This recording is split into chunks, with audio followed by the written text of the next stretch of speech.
அல்லேலூயா. ஆண்டவருடைய நாமம் மகிமைப்படுவதாக. பரலோக பிதாவே, இந்த வேளையிலும் உம்முடைய நாமம் மகிமைப்படட்டும். இந்த வேத வாசிப்பு நிகழ்ச்சியை நீர் எங்களுக்கு ஆசீர்வதித்ததற்காக உமக்கு ஸ்தோத்திரம். தேவன் நீர் அசைவாடும் உம்முடைய மகிமை வெளிப்பட செய்யும். இயேசுவின் நாமத்தில் கேட்கிறோம் பிதாவே. நேர்களே, நாம் வாசிக்க வேண்டிய வேத பகுதி எபிரேயர்கள் நிருபம் 5ஆம் அதிகாரம். எபிரேயர் 5. அன்றியும் மனுஷர்கள் தெரிந்து கொள்ளப்பட்ட எந்த பிரதான ஆசாரியனும் பாவங்களுக்காக காணிக்கைகளையும் பலிகளையும் செலுத்தும்படி மனுஷருக்காக தேவ காரியங்களில் நியமிக்கப்படுகிறான். தானும் பலவீனம் உள்ளவனானாலே அறியாதவர்களுக்கு நெறிதப்பி போனவர்களுக்கும் தக்கதவனாக இருக்கிறான். அது நிமித்தம் அவன் ஜனங்களுடைய பாவங்களுக்காக பலியிட வேண்டியது தன்னுடைய பாவங்களுக்காகவும் பலியிட வேண்டியதாக இருக்கிறது. மேலும் ஆர்வனைப் போல தேவனால் அழைக்கப்பட்டால் ஒழிய ஒருவனும் இந்த கனமான ஊழியத்துக்கு தானாக ஏற்படுவதில்லை. அந்தபடி கிறிஸ்துவும் பிரதான ஆசாரியர் ஆகிறதற்கு தம்மை உயர்த்தவில்லை. நீர் என்னுடைய குமாரன் என்று நான் உம்மை ஜனிப்பித்தேன் என்று அவருடைய சொன்னவரை அவரை உயர்த்தினார். அப்படியே வேறொரு இடத்திலும் நீர் மெல்கிசேதேக்கின் முறையின்படி என்று இன்றைக்கும் ஆசிரியர் இருக்கிறீர் என்று சொல்லியிருக்கிறார்.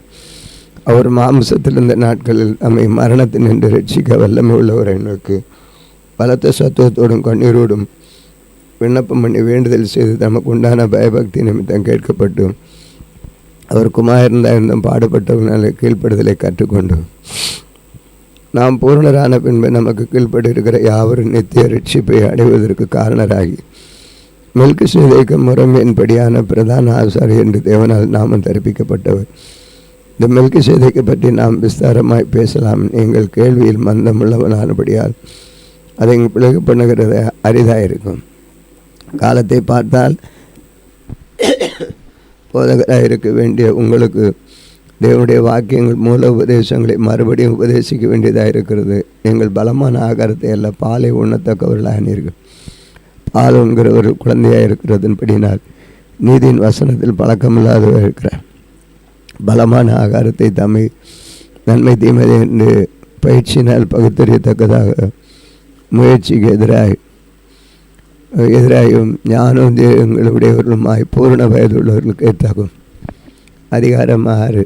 ஆகையால் கிறிஸ்துவை பற்றி சொல்லிய மூலோபதேசங்களை வசனங்களை நாம் விட்டு செத்த கிரியைகளுக்கு நீங்களாகும் மனம் திரும்புதல், தேவன் பேரில் வைக்கும் விசுவாசம், ஸ்நானங்களுக்கு அடுத்த உபதேசம், கைகளை வைக்குதல், மரித்தோரின் உயிர்த்தெழுதல், நித்திய நியாயத்தீர்ப்பு என்பவர்களின் அசிவாரத்தை மறுபடியும் போடாமல் பூர்ணராகும்படி கடந்து போவோமாக.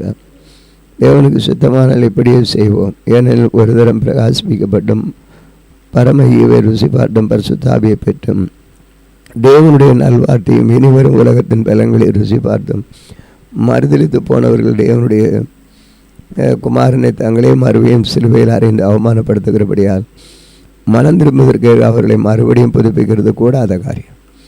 எப்படினில் தன்மேல் அடிக்கடி பெய்கிற மழையை குடித்து தன்னிடத்தில் பயிரிடுகிறவர்களுக்கேற்ற பயிரை முளைப்பிக்கும் நிலமானது தேவனால் ஆசீர்வாதம் பெறும். முள்செடியும் முள்பூண்டுகளும் முளைப்பிக்கிற நிலமோ தகாததாயும் சபிக்கப்படுவதற்கு ஏதுவாரமாக இருக்கிறது, சுட்டரிக்கப்படுவதற்கு அதன் முடிவு. பிரியமானவர்களே, நாங்கள் இப்படி சொன்னாலும் நன்மையானவைகளும் இரட்சிப்புக்குரியவளுமான காரியங்கள் உங்களுக்கு உண்டாயிருக்கிறது என்று நம்பியிருக்கிறோம். ஏனென்றால் உங்கள் கிரியையும் நீங்கள் பரிசுத்தவான்களுக்கு ஊழியம் செய்து வருகிறதுனாலும் நமது நாமத்திற்காக காண்பித்த அன்புள்ள பிரயாசத்தை மறந்து விடுகிறதற்கு தேவன் அநீதி உள்ளவர் அல்லவே. நீங்கள் அசதியாயிராமல் வாக்குத்தத்தமான ஆசீர்வாதங்கள் விசுவாசத்தினால் நீடிய பொறுமையினாலும் சுதந்திரித்துக் கொள்ளுவர்களை பின்பற்றுவர்களாயிருந்து உங்களுக்கு நம்பிக்கையின் பூரண நிச்சயம் உண்டாகும்படி உங்களை யாவரும் முடிவு பிறந்த அப்படியே ஜாக்கிரதையை காண்பிக்க வேண்டும் என்று ஆசையாக இருக்கிறோம். ஆபிரகாமுக்கு தேவன் வாக்குத்தத்தம் பண்ணினது போல பொது ஆணையிடும்படி தம்மிலும் பெரியவர் ஒருவரும் இல்லாதபடினாலும் தமது பேரில் தானே ஆணையிட்டு நிச்சயமாக நான் உன்னை ஆசீர்வதித்து உன்னை பெருக பண்ணுவேன் என்றார். அந்தபடி அவன் பொறுமையாய் காத்திருந்து வாக்குத்தத்தம் பண்ணப்பட்டதை பெற்றான். மனுஷர் தங்களிலும் பெரியவர்கள் ஆணையிடுவார்கள். உறுதியான பண்ணும்படி ஆணையிடுதலே சகல விவாகத்துக்கும் முடிவு.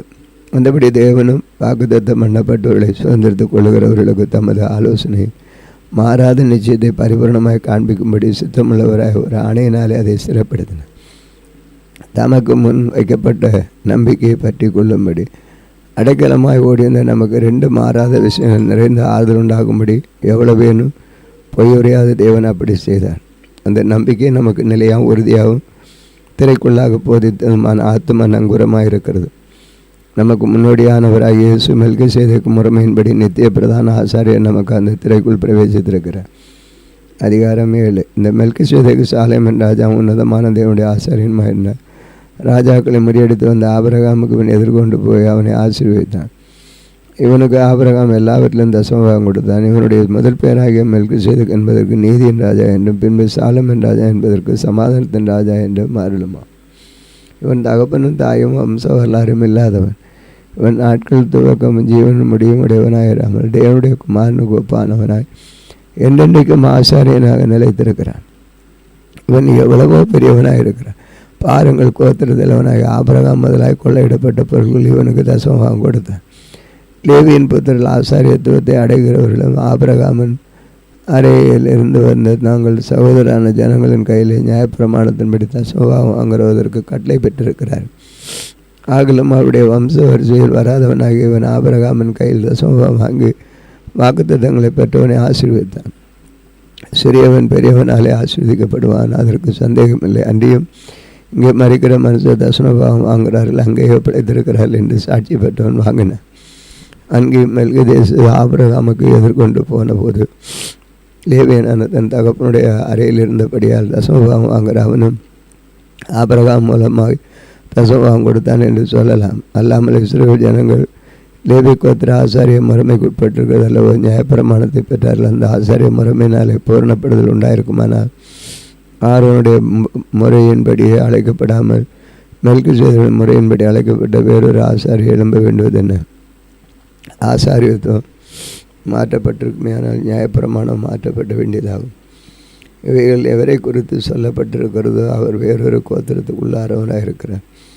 அந்த கோத்திரத்தில் ஒருவனும் பலிபீடத்து ஊழியம் செய்வதில்லையே. நம்முடைய கர்த்தர் யூதா கோத்திரத்திலே தோன்றினவர் என்பது பிரசித்தமாக இருக்கிறது. அந்த கோத்திரத்தாரை குறித்து மோசே ஆசாரியத்துவத்தை ஒன்று சொல்லவில்லையே. அல்லாமல் மெல்கிசேதேக்கு ஒப்பாய் வேறொரு ஆசாரியர் எழும்புகிறார் என்று சொல்லியிருப்பதனால் மேற்சொல்லியது மிகவும் பிரசித்தமாக விளங்குகிறது. அவர் மாம்ச சம்பந்தமான கட்டளையாகிய நியாயப்பிரமாணத்தின்படி ஆசாரியராக இருக்காமல் நீர் மெல்கிசேதேக்கு முறைமையின்படி என்னென்னைக்கும் ஆசாரியர் இருக்கிறீர் என்று சொல்லிய சாட்சிகளுக்கு தக்கதாக அழியாத ஜீவனுக்குரிய வல்லமையின்படி ஆசாரியாக்கினார். முந்தின கட்டளை பலவீனமானதும் பயனுற்றதுமாக இருக்கிறது நிமித்தம் மாற்றப்பட்டது. நியாயப்பிரமாணமானது ஒன்றையும் பூர்ணப்படுத்தவில்லை. அதில் நன்மையான நம்பிக்கையை வரிப்பதோ பூர்ணப்படுத்துகிறது.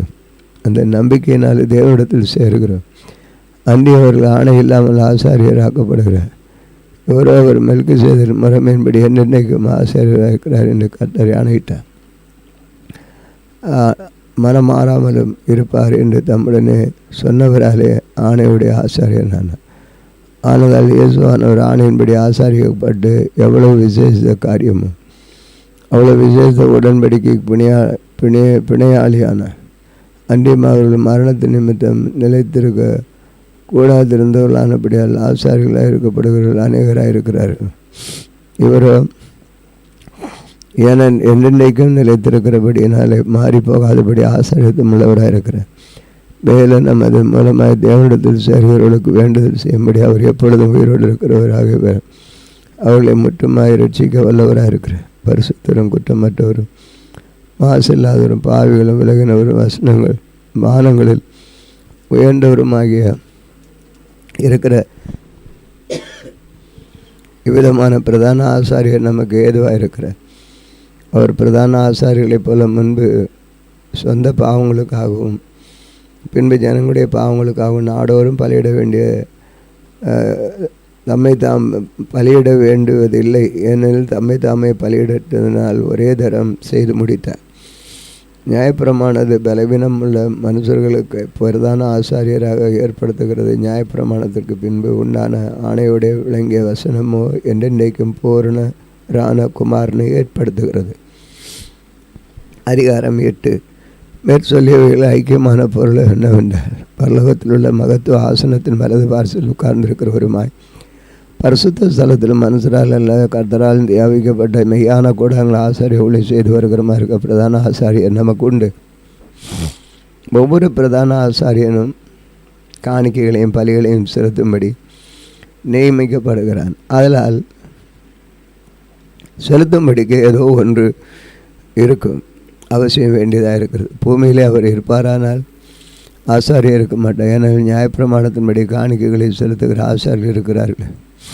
இவர்கள் செய்யும் ஆராதனை பரலோகத்தில் உள்ளவைகளின் சாயலுக்கும் நிழலுக்கும் ஒத்திருக்கிறது. அப்படியே மோசே கூடாரத்தை உண்டு பண்ணி போகையில் மலையிலே உனக்கு காண்பிக்கப்பட்ட மாதிரியின்படி நீ எல்லாவற்றையும் செய்ய எச்சரிக்கையாயிரு என்று தேவன் அவனுக்கு கட்டளையிட்டார். இவரோ விசேஷித்த வாக்குத்தத்தங்களின் பெயரில் ஸ்தாபிக்கப்பட்ட விசேஷ உடன்படிக்கை எப்படி மத்தியஸ்தராக இருக்கிறாரோ அப்படியே முக்கியமான ஆசாரிய ஊழியத்தையும் பெற்றிருக்கிறார்.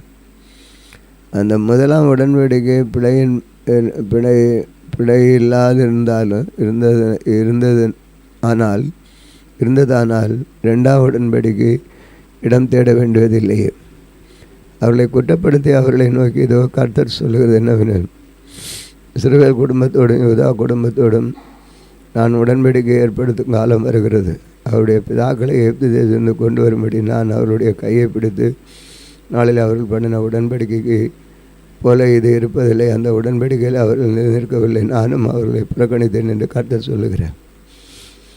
அந்த நாட்களுக்கு பின்பு நான் இஸ்ரவேல் குடும்பத்தாருடைய பண்ண உடன்படிக்கையாவது என்னுடைய பிரமாணங்களை அவருடைய மனதிலே வைத்து அவருடைய இருதயங்களில் அவைகளை எழுதுவேன். நான் அவர்கள் தேவனாயிருப்பேன், அவர்கள் என் ஜனமாயிருப்பார்கள். அப்பொழுது சிறியவன் முதற்கொண்டு பெரியவன் வரைக்கும் எல்லாரும் என்னை அறிவார்கள். ஆகையால் கர்த்தரை அறிந்து கொள் என்று ஒருவன் தன் அயலானுக்கும் ஒருவன் தன் சகோதரனுக்கும் போதிக்க வேண்டுவதில்லை. ஏனெனில் நான் அவர்கள் அறிய அநியாயங்களை கிருபையாய் மன்னித்து அவர்கள் பாவங்களையும் அக்கிரமங்களையும் இனி நினையாதிருப்பேன் என்று கர்த்தர் சொல்லுகிறார். புதிய உடன்படிக்கை என்று அவர் சொல்லுகிறதுனால் முந்தினதை பழமையாக்கினார். பழமையானது நாள்பட்டதுமானதை இருக்கிறது உருவெளித்து போகாமல் காலம் சமீபித்திருக்கிறது.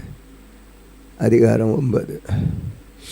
அன்றியும் முதலாம் உடன்படிக்கையானது ஆராதனைக்கேற்ற மறுமைகளும் பூமிக்குரிய பரிசுத்த ஸ்தலமும் உடையதாக இருந்தது. எப்படியெனில் ஒரு கூடாரம் உண்டாக்கப்பட்டிருந்தது. அதன் முந்தின பாகத்தில் குத்து விளக்கும் மேஜையும் தேவ சமூக தாபங்களும் இருந்தன. அது பரிசுத்த ஸ்தலம் எனப்படும். இரண்டாம் திரைக்குள்ளே மகா பரிசுத்த ஸ்தலம் எனப்பட்ட கூடாரம் இருக்கிறது. ஆதியிலே பொன்னார் செய்த தூபகலசமும் முழுவதும்